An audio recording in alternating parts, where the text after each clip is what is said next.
Good morning to all of you. क्या हाल चाल है आपके? ठीक है सब? That's good. कल हमने विलियम शेक्सपियर के द्वारा कंपोज की गई poem the seven ages of man को पढ़ना स्टार्ट किया और आज हम उसी को कंटिन्यू कर रहे हैं। कल हमने पढ़ा कि विलियम शेक्सपियर ने दो जो भूमिकाएं आदमी अदा करता है मानव जीवन में उसके बारे में बताया गया। जो फर्स्ट रोल है वो है इन्फेंट का, शिशु का रोल है फर्स्ट, जिसमें व्यक्ति शिशु के रूप में चीखता है और चिल्लाता है और नर्स की भुजाओं में उल्टी करता है। तो दूसरी भूमिका है वो है स्कूल बॉय की। स्कूल बॉय के रूप में व्यक्ति अपने साथ में बैग रखता है और सुबह के समय बिना किसी इच्छा के घोंगे के समान स्कूल जाता है। और आज हम पढ़ते हैं थर्ड स्टेज, और वो स्टेज है lover. This is third stage. And then the lover, उसके बाद जो रोल प्ले करता है मानव प्राणी, उस रोल का नाम है lover. Saying like furnace, saying यानी आहा भरते हुए, साइंग यानी आहा भरते हुए, लाइक फर्नेस, फर्नेस का मतलब है भट्टी। फर्नेस का मतलब क्या है? भट्टी, भट्टी,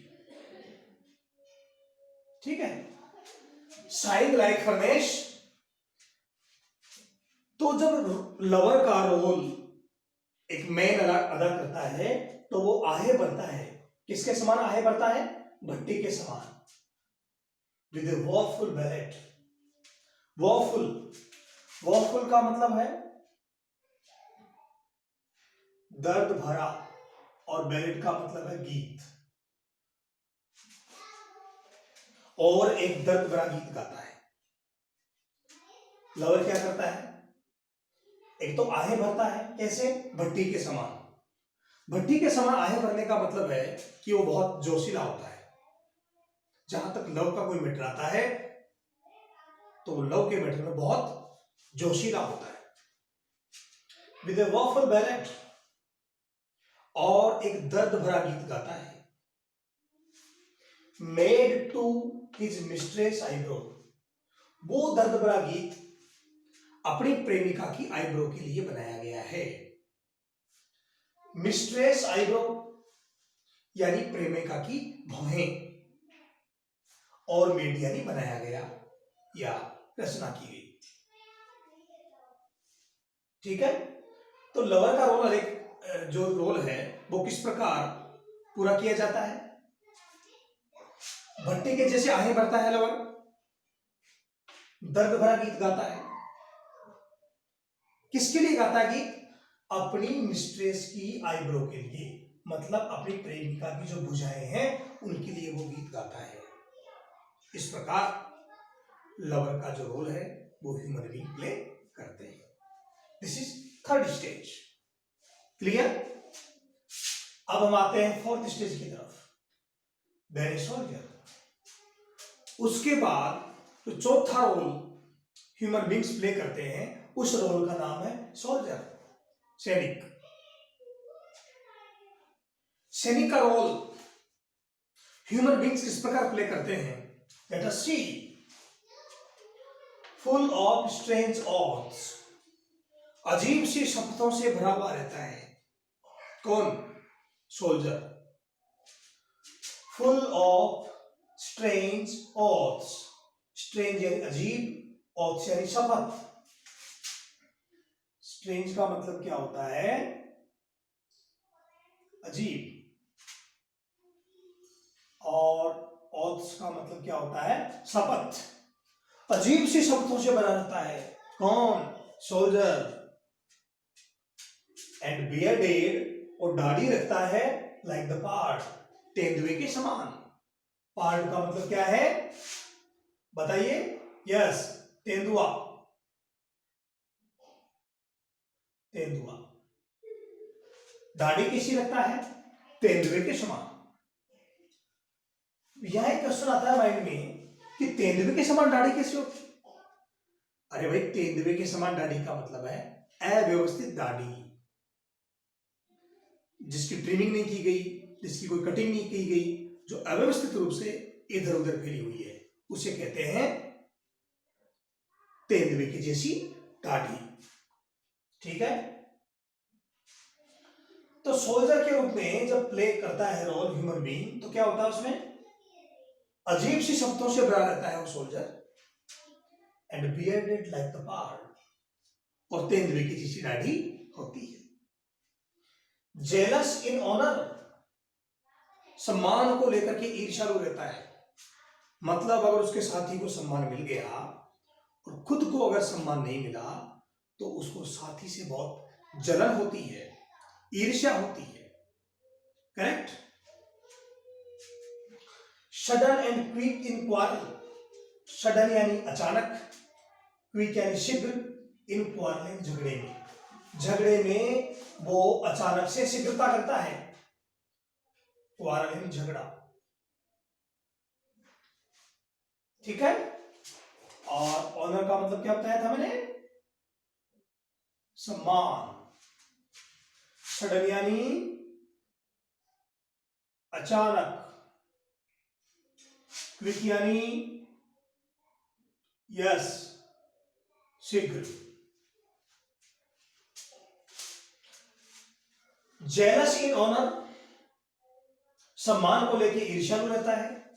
sudden and quick in quarrel, झगड़े को लेकर के अचानक से शीघ्रता करता है।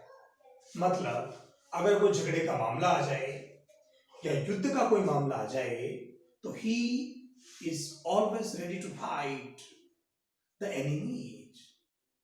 फटाफट, तुरंत वो तैयार हो जाता है झगड़ा करने के लिए। Seeking the bubble reputation, seeking यानी चाहते हुए। द बबल, बबल का जो शाब्दिक अर्थ है वो होता है बुलबुला, लेकिन यहां पर बबल का मतलब है अस्थाई, रेपुटेशन का मतलब प्रतिष्ठा। वो कैसी प्रतिष्ठा चाहता है? अस्थाई। सीकिंग यानी चाहते हुए, सीकिंग का मतलब क्या है? चाहते हुए। बबल का मतलब क्या होता है यहां पर? अस्थाई। रेपुटेशन का मतलब क्या है? प्रतिष्ठा। वो अस्थाई प्रतिष्ठा चाहता है। कौन? सोल्जर। अस्थाई प्रतिष्ठा का मतलब यहां पर यह है कि उसको ऐसी इज्जत नहीं चाहिए जो जिंदगी भर बनी रहे। अगर उसकी उसी समय प्रशंसा कर दी जाए, उसी समय उसको स्पेशल सम्मान दे दिया जाए, तो बहुत खुश होता है। कौन? Soldier. Correct. Even in the cannons mouth, cannon का मतलब होता है तोप। कैनन का मतलब क्या होता है? तोप। कैनन्स माउथ यानी तोप का मुंह। वह तोप के मुंह में भी अस्थायी प्रतिष्ठा चाहता है। Seeking the bubble reputation even in the cannons mouth, वो तोप के मुंह में भी अस्थायी प्रतिष्ठा चाहता है। करेक्ट। तो बताइए, जो 7 एजेज है उसमें फर्स्ट एज कौन सी है? यस, इन्फेंट की। दूसरी एज कौन सी हो गई? School boy. बताइए तीसरी? लवर। तो फोर्थ स्टेज कौन सी हो गई? सोल्जर। तो 4 स्टेजेस के बारे में हम अब तक डिस्कशन कर चुके हैं। आगे बढ़ते हैं। एंड देन द जस्टिस, उसके बाद वो बनता है जस्टिस। जस्टिस का मतलब होता है न्यायाधीश। जस्टिस का मतलब क्या हो गया? न्यायाधीश। मतलब पांचवी जो स्टेज है उसका नाम क्या है? Justice. And then the justice, उसके बाद वो बनता है न्यायाधीश। In fair round valley, fair round valley का मतलब है यहां पर गोल मटोल पेट। फेयर राउंड वैली का मतलब क्या है? गोल मटोल पेट। मतलब जस्टिस, न्यायाधीश जो होता है उसका पेट कैसा होता है? गोल मटोल। With good Caple line, line का मतलब भरे हुए, लाइन का मतलब भरे हुए, और केपल का मतलब है नर चूजों का मांस। Okay, with good Caple line, उस गोल मटोल पेट में गुड यानी खूब सारा नर चूजों का मांस भरा रहता है। किसके गोल मटोल पेट में? यस, जस्टिस के गोल मटोल पेट में। जस्टिस का जो गोल मटोल पेट होता है उसमें क्या होता है? नर चूजों का मांस भरा रहता है। नर चूजों का मतलब है जो मुर्गे हैं उन मुर्गों का मांस भरा रहता है। मुर्गे के जो बच्चे होते हैं छोटे, उनका मांस न्यायाधीश के पेट में भरा रहता है। अब आपके माइंड में क्वेश्चन आ सकता है कि क्या सभी न्यायाधीशों के पेट में नर चूजों का मांस भरा रहता है? नहीं, ऐसा नहीं। और क्या सभी न्यायाधीशों का पेट गोल मटोल होता है? नहीं, ये भी कोई गारंटी नहीं है। तो फिर क्यों यहां पर विलियम शेक्सपियर ने इस लाइन का यूज किया? विलियम शेक्सपियर का जन्म 1564 में हुआ और उनकी डेथ हुई थी 1616 में। उस समय इंग्लैंड में करप्शन बहुत ज्यादा था। The justice means I talking about जजेज, जो वहां जजेस थे वो सभी करप्ट थे, पूरी तरह से करप्ट थे। अगर आप चाहते हो कि डिसीजन आपके फेवर में आए तो लोग उनको रिश्वत देते थे, और रिश्वत भी किसके देते थे? मुर्गे के बच्चों की। और उनका जो मीट है उसको पका करके बाद में जजेज खाते थे। तो उस बात को बताने के लिए विलियम शेक्सपियर ने यहां पर इस लाइन का यूज किया है। विलियम शेक्सपियर ने ये लाइन एक टॉन्टिंग वे में लिखी है। किसके ऊपर? जजेस के ऊपर। एक व्यंग्य किया है। जो रियलिटी है इंग्लैंड की 16th सेंचुरी में, उस रियलिटी को विलियम शेक्सपियर ने इस लाइन के माध्यम से एक्सपोज करने की कोशिश की है। समझ में आ गई बात? गुड।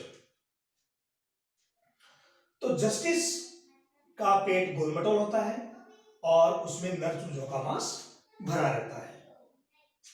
विद आईज सिवियर, आंखें गंभीर होती है। किसकी? जस्टिस की। विद आईज सिवियर, गंभीर आंखें होती है। And beard of formal cut, और औपचारिक कट वाली दाढ़ी होती है। कैसी दाढ़ी? यस, औपचारिक कट वाली दाढ़ी होती है। औपचारिक कट वाली दाढ़ी का मतलब फैशनेबल दाढ़ी, जैसे आजकल चल रही है फ्रेंच कट, या और भी अलग अलग टाइप की आजकल स्टाइलिश बियर्ड लोग रखते हैं। तो with eyes severe and beard of formal cut, तो आंखें तो गंभीर होती है और दाढ़ी औपचारिक कट की होती है जस्टिस की। फुल ऑफ वाइट सॉज, सॉज यानी कहावतें, सॉज यानी कहावतें, वाइज यानी बुद्धिमान, बुद्धिमान कहावतों से भरा होता है माइंड। किसका? जस्टिस का। एंड मॉडर्न इंस्टेंस, मॉडर्न का मतलब होता है आधुनिक, और इंस्टेंस का मतलब होता है उदाहरण, जस्टिस का जो माइंड है वो बुद्धिमान कहावतों से और आधुनिक उदाहरणों से भरा होता है। जब कभी जस्टिस को कोई डिसीजन देना होता है तो विभिन्न प्रकार की कहावतों का वो यूज करते हैं। जजेस को यह भी पता होता है कि कौन से साल कौन से मामले में किस प्रकार का डिसीजन दिया गया। तो यहां पर उदाहरण का मतलब है decision. And so he plays his part, और इस प्रकार से वो अपनी भूमिका अदा करता है। कौन? Justice. I hope you understood what I taught. अगर कोई भी आपको कंफ्यूजन है तो आप कमेंट बॉक्स में जाकर के मेरे से पूछ सकते हैं। Thank you.